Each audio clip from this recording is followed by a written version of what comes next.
right, everybody. Let's woosah. Let's bring it in. Everybody, just like Aaron Rodgers said, RELAX. Relax. Boy, my timeline been blowing up. Folks are worried. Folks are concerned. Folks are feeling all different kind of ways about what happened tonight. I get it 1,000%. Trust me, I understand. But everybody, just take a deep breath. Relax. Not the expectation that you had going into the night. It's also not the hope that you had seeing Murray and MPJ and Jokić and KCP and Bruce Brown on the court together. I get it 1,000%. But here's the thing. People have to understand that sometimes in basketball, especially, stuff doesn't happen the way it should, quote unquote, because of talent on the court or because of preseason expectations, all that other stuff. I get it. But for me, I watched this Denver Nuggets team at the bubble. Y'all got to remember, after the bubble, they went to the Western Conference Finals, and everybody within this circle was like, okay, the next credible step then is that they need to get to the conference finals again. What did they come out and do? They came out and lost in one of the ugliest losses of the year to the Sacramento Kings. And they didn't start off super high. They started off like 1-3, 1-4 that season. So I think what a lot of people have to understand is that I don't know what it is, Coach Michael Malone, whatever the structure, the culture of the team, sometimes they don't come out in the early season and play well. Last year, if they play against big teams, they play well. They played the Suns last year after getting embarrassed in the playoffs. They came and won, had a great game. They played the year before against a lackluster team. They lose. They play this year against a lackluster team. They lose. For some reason, that's just what they do. I have no idea why. I don't understand it. I get it. But here's what I'll say, y'all. First off, welcome back to another year of Denver Nuggets basketball. Welcome back to another year of NBA basketball. I'm Swiper. Welcome to the channel. Go ahead, hit that subscribe button, hit the like button. I know it's not what you wanted to see. It's not what you wanted to hear. But the good news is the Denver Nuggets are back and they are healthy. And there are some things you can take away from this game that I think can be encouraging to you, even though it was not the result that you were looking for. But first off, I hope y'all are doing well. I hope y'all had a great year. Some of y'all haven't seen since the end of last season. Some of you are brand new. So welcome to the channel. Welcome to the platform, man. Please, please, please. If you got something you want to add, you got something you want to say, drop a super chat. I'll bring it up on the screen. I'll bring a super chat up on the screen. We'll have a conversation, ask your questions, share your thoughts. I would love to hear what you got to say. But here's my takeaway. The Denver Nuggets lost tonight 123-102. And in this game, the Denver Nuggets in the first half gave up 75 points. They gave up 75 points, y'all, in the first half. Now, when this happened, first off, the bench unit of Bones Highland, Jeff Green, Bruce Brown, DeAndre Jordan, and Davon Reed, -17, -18, -14, -13, and -9. Jamal Murray was a -16 because he tried to play with the bench in the end of the second quarter, and he couldn't even lift it because Jamal was also rusty.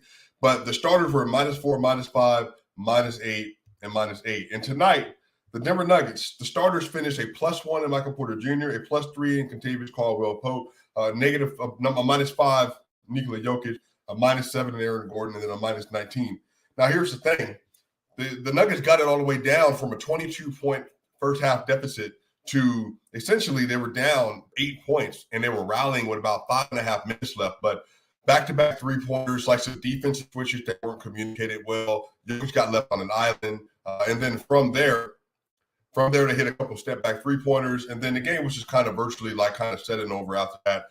Tony Brothers was letting some stuff happen. Just people were getting fouled. There were no calls. It was just a lot of mess. So tonight didn't go the way that you wanted it to, but I think the thing was in the first half, it was as if the Denver Nuggets were not fully realizing like that the Utah Jazz, because they're a division opponent and because they're trying to be competitive, they're going to come out swinging, and they did.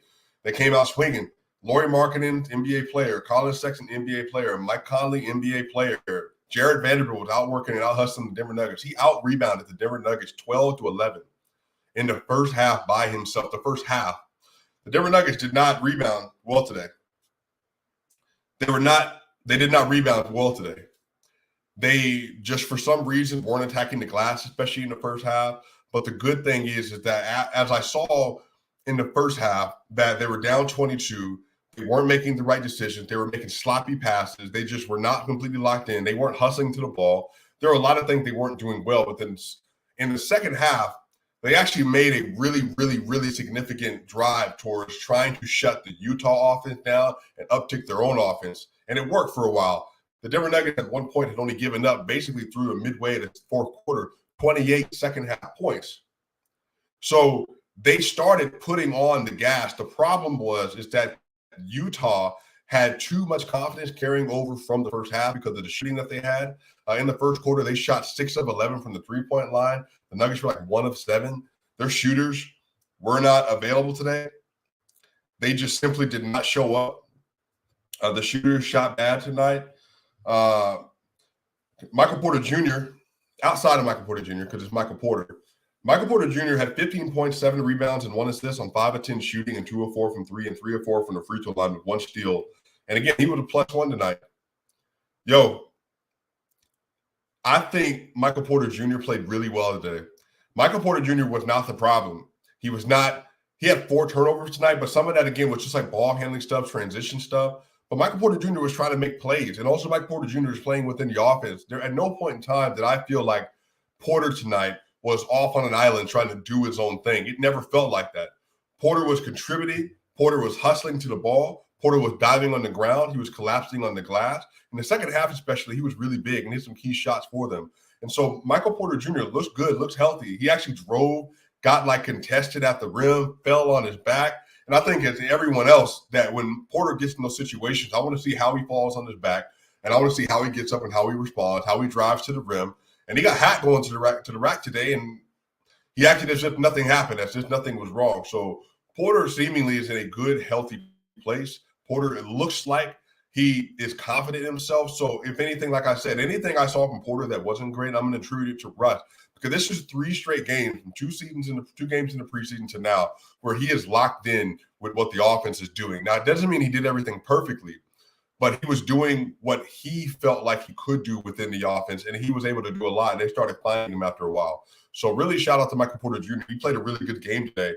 And I'm not going to really say too much about the starters. The starters were good. Kentavious Caldwell-Pope did not shoot well. He actually missed some shots today that actually would have turned the tide, I think, in the fourth quarter, but he just couldn't find his rhythm. Kentavious Caldwell-Pope had 2 points, 4 rebounds, and 6 assists on 0 of 3 from the field, 0 of 2 from the three-point line, 2 of 2 from the free throw line.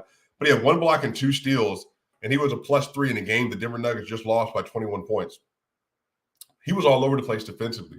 When he was locked in on Colin Sexton and when he was locked in on Jordan Clarkson, he was actually giving them a really difficult time. He really was. And so he actually showed up very well today. But again, he just really has to get into the rhythm of making his shot within this offense. And right now, he just doesn't have it. He didn't have it in the preseason either. So again, I don't start worrying about stuff like that until about 15 games in, just because the NBA season is just far too long. Far too long. I mean, they have 81 more regular season games left. And so I think Kentavious Caldwell-Pope needs to get his rhythm. He needs to trust his shot. He needs to trust the offense. But right now, the Denver Nuggets did not trust the offense today because they had a lot of isolations, a lot of staggering, a lot of standing around. So Kentavious Caldwell-Pope, I think, had a good defensive game, and he actually was making his presence known in the second half especially. Aaron Gordon tonight, 22 points, 10 rebounds, and 2 assists on 10 of 17 shooting, 0 of 2 from 3, which were bad shots. And he was also a -7, but he had a block and a steal and only 1 turnover. Aaron Gordon was really good. Aaron Gordon and Nikola Jokić, who we'll get to in a minute, were actually carrying them in the first half. Aaron Gordon had 14 points in the first half and actually was playing really well. And again, defensively, it wasn't really him. Like a lot of the stuff today wasn't as if a single defender was getting cooked per se. We'll get to one in a second. It was just more so they were late on rotations at times, and then they were just getting out-hustled. And so, again, 75 points in the first half is really hard to overcome that. I mean, y'all, they scored 75 points in the first half, and then they scored 43 points in the second half. The Utah Jazz did. Or 48 points, rather. They scored 48 points in the second half. So, again, the second half was just – I mean, even last year, you didn't really see that. So, again, it was just a mix of shooting luck and a mix of an F-level performance from the Nuggets that even allowed for that to happen in the first place. But Aaron Gordon played really well at different points tonight, man. And so I really, really big shout out to Aaron Gordon. I think that he did a lot of great things. He was attacking the rim, taking Lauri Markkanen, taking Jared Vanderbilt to the rim at times and stuff as well. So again, wasn't a great game from everybody, but I can't blame Aaron Gordon for what he did. And y'all, I'm sorry about the internet connection as well, man. It's been really spotty the last couple of days. I'm continuing to work on it. And then let's get to Jamal Murray. Jamal Murray tonight had 12 points, 2 rebounds, and 1 assist on 5 of 13 shooting, 1 of 4 from 3, 1 of 1 from the free throw, 2 steals, 3 turnovers, and he was a minus 19. Jamal Murray looks everything like a dude that had just got back and hasn't played basketball in 18 months at a serious level. And that's what he looked like. He would, even in his fourth quarter, he had some wide open 3-pointers. Like he was in that 2-man game with Jokić, and at different points in time where he would be a little bit, not a little bit, a lot more crisp coming off the screen or working backside, getting the screener to go that they're trying to get off of him, and then coming back and then having an open 3-pointer or even getting to his mid-range and getting clean shots off. He didn't do that at a high level today. But again, that mostly had to do with the fact that he just is not there mentally in terms of being engaged with what's happening on the court at the same level of speed. And Jamal Murray has already mentioned it. He said that I'm not used to playing as fast as the NBA game is right now because he hasn't been doing it. So Murray didn't shoot well tonight. Okay, like again, Murray when he was last present, when he was playing versus the 76ers, for instance, in 2021, he was able to work with the bench unit and be the main offensive force for the bench unit, and he played really well. But tonight, he just wasn't able to do it. Like, you could tell the defense is keying on him because they were literally following him all the way up the court.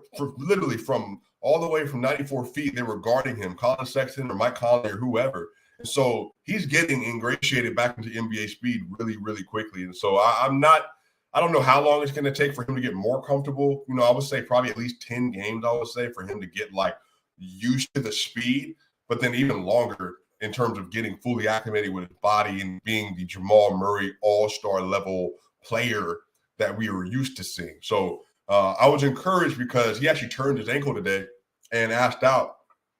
And I think because people have PTSD about Jamal, you know, they're like, you know, he just tore his ACL 18 months ago. Hammy got a little tight in preseason. He said he could have came back and played. The team didn't want him to. And then tonight, you know, he turns his ankle and people are kind of like worried, like, oh my gosh, like, is he hurt?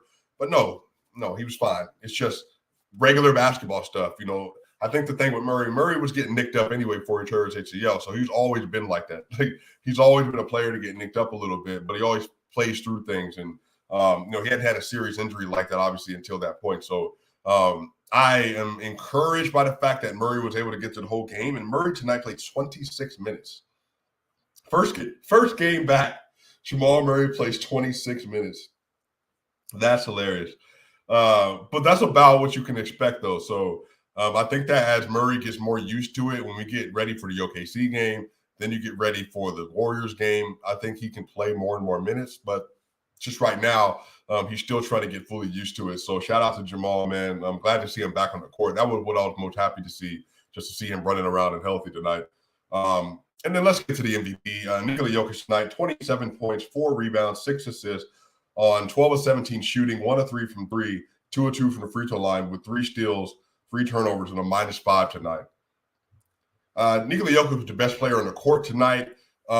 He started off really well, actually. And even in the first half, let me look at his numbers. In the first half tonight, Nikola Jokić had, I'm going to take 14. I think he was 6 of 7 shooting. He was 6 of 7 shooting tonight. And he played well. Like at the end of the third quarter, like he was a plus 4. Caldwell was a plus 5. Aaron Gordon was a plus 2. And Porter was a plus 3 because they started closing the gap. They went from 22 to down 14, and that was because of the starters. So Nikola Jokić had some really, really, really good spots tonight. You know, people are going to bring up the end of the game.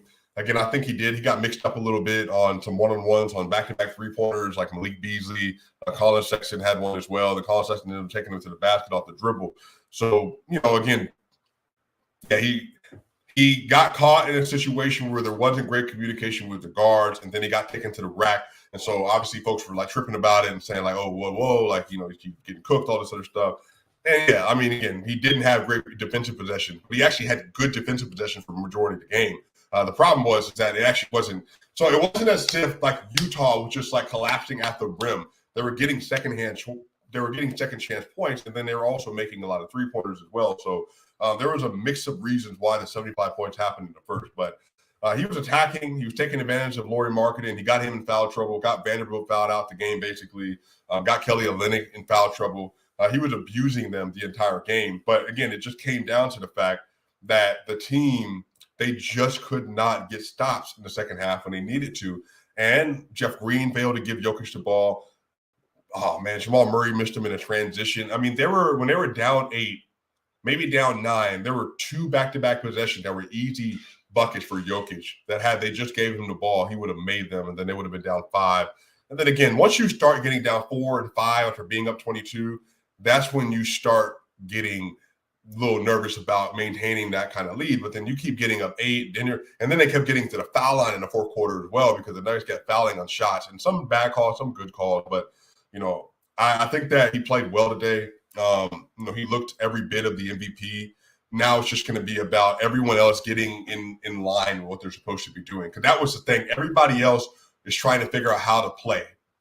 And because they're all like new, Jokić has been there. AG has been there. And noticeably, that's why they had the 2 best numbers and were the 2 best players today. But Porter hadn't played in a year, but he looked the best of everyone else. KCP is still getting used to it. Murray's getting reintegrated with playing basketball. So, yeah, man, I think it's just a matter of getting used to the rhythm and getting some momentum together and then being like, all right, bet, this is when we become a juggernaut. This is when we become an offensive engine. Tonight, offensively, they didn't even look as best as they could have because offensively in the first half, they just were not fully there. So that's what I mean. Like, I just think that some of this is, I mean, even like I said, I'm trying to remember, even the 2018-19 season, they started off 3-1. I remember they beat the Warriors with KD, but they lost some games they should have lost. I think they started 8-2 that season or something like that, maybe 9-1. I can't remember. But again, man, it's just about capturing moments. The talent is there, but I'm not as big on talent as I am on chemistry because the Nuggets have more talent than the Utah Jazz, but the Utah Jazz had more chemistry, and then once they started getting momentum, that momentum became a tidal wave for them. So that's what it's going to be. It's just gathering momentum and getting that chemistry together. Then you figure a lot of that stuff out. But let's get to the real issue, the culprits of the day. Oh, man. Bones Highland was a -9 today. Bones Highland had 10 points and 3 assists on 3 of 8 shooting, and he took a lot of bad shots, and he was getting targeted by Colin II today. And today, he did not respond the way that you would want him to. Yeah, he just looked outmatched at times. And again, Bones had good moments in the preseason versus, you know, very good guards. But the issue is that Bones tonight, I think he came in the game and that he did not do a good job of controlling the rhythm in the floor, had 2 really bad turnovers, and Michael Malone ended up actually taking him out and putting Ish Smith in at one point in time, put Jamal in at one point in time as well. So Bones played 21 minutes tonight. But it just wasn't the performance that you would expect it to see from Bones. But again, second-year player, you are the backup. You are controlling the second unit, and you will be playing with your starters heavy minutes. He played 21 minutes tonight. No, sorry, he played 16 minutes tonight. That was the second most of anybody on the bench. So yeah, Bones is just, yeah, man. Like I've seen Bones play too many big games and big moments and have big moments to know that like it's not there. But I think, again, getting used to the new responsibility, like you have a newfound responsibility that you have to carry the second unit, meaning you have to facilitate well. You have to be a good decision maker. You have to. But they didn't get that done. So we'll see. You know, we'll see how he does next game. Hopefully he has a better game next time. But again, second-year players, you could definitely tell. So Bruce Brown tonight, though, 8 points, 1 rebound, 1 assist, 3 of 7 from the field, 0 of 2 from 3. He was a -10, but it did not feel like it. Bruce Brown started playing with the starters, and actually he got taken out from Michael Porter Jr. because Michael Porter Jr. was playing well. That's why. And Michael Malone wanted to reward that. But Bruce Brown was playing great defense. He was really playing tenacious defense, really good defense at points tonight. But, you know, I think, again, his offense didn't look great either. I would say, honestly, no one's offense looked good tonight. No one's offense looked good tonight other than Jokić, other than Gordon, and other than Porter. No one else had a good offensive night tonight. I mean, Jokić had 27 on 12 of 17. Gordon had 22 on 10 of 17. And Porter had 15 on 5 of 10 shooting. So no one's offense looked good outside of any of them tonight. And that's 49 points. That's 64 points that came from your team. So 64 of 102 points came from Porter, Jokić, and Gordon. And KCP had 2. Murray had 12. Brown had 8. Bones Highland had 10. And then Jeff Green had 6. So that's what it is, man. Like, not a good offensive night. So if somebody's telling me that they think that's going to continue, then like I said, then I think, again, you're wishing that the Nuggets don't end up performing well. But that's the whole point. They will. But it just didn't come into phase tonight. Like, usually when you're playing basketball, you want things to happen in phases. Like, okay, like you want to lock in on defense. You want to focus in on defense. That was your goal. So you didn't do that. So because your defense was out of order, your offense was out of order. Now, typically, as you watch the Nuggets, when their offense is on, their defense is actually a lot better because they're moving in cohesion, they're passing, they're spacing. But tonight, they were not doing it in the first half. The spacing was terrible. The passing was terrible. Tonight, they scored 49 points in the second half and 53 points in the first half. That's just not Denver Nuggets basketball. It's not. So they're going to need to bring it against OKC. And I actually think relative to playing a good game and winning tonight and doing what you were supposed to do, handling your business, they could have came back. But maybe this is the best thing, meaning that they needed an opportunity to get a wake-up call. And Coach Michael Malone needed to see. DeAndre Jordan played in the first half and did not touch the field again. Didn't touch the court again. He just didn't. And he didn't look great in moments as well. So I can't blame him because Bones did not look great. Jeff Green did not look great in spots. Davon Reed did not look great in spots. Jeff Green had a great dunk today, but outside of that, like, they just didn't look great. They weren't rebounding. The team wasn't rebounding at a high level tonight. The Nuggets shot 48% from the field. They shot 23% from 3 on 5 of 22. Do you believe that's going to continue to happen? Then no. And then again, field goal percentage, the Utah Jazz shot 42% on 16 of 38 from 3. Do you think that's going to continue to happen? No.